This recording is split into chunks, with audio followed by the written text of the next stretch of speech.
Good morning. All right, let's review our months of the year. January, February, March, April, May, June, July, August, September, October, November, December. Yesterday we talked about what months were considered the fall months.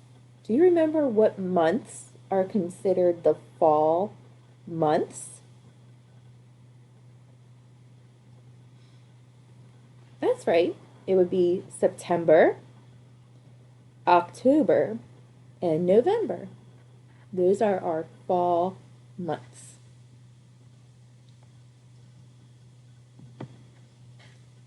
All right, let's say our days of the week.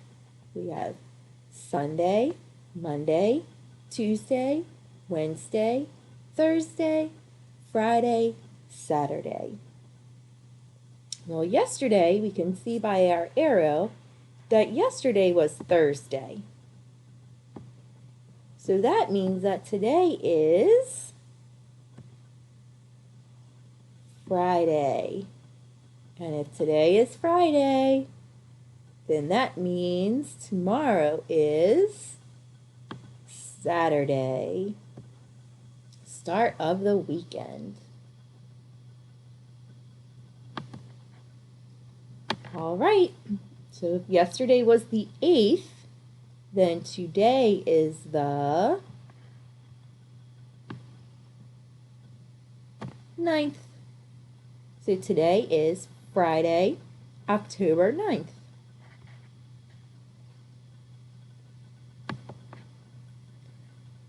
Yesterday we had been in school for 22 days.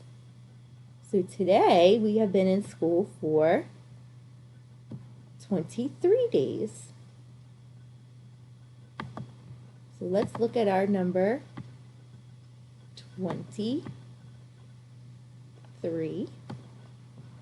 So if I'm going to represent that with my base 10 blocks, I have a 2 in the tens place. So I need 2 tens rods. And I have a 3 in the ones place. So I'm going to need 3 ones cubes. So 1, 2, 3. So now we've represented the number 23. All right, guys, I will see you soon. I hope you have a wonderful weekend, and I'll talk to you later. Bye.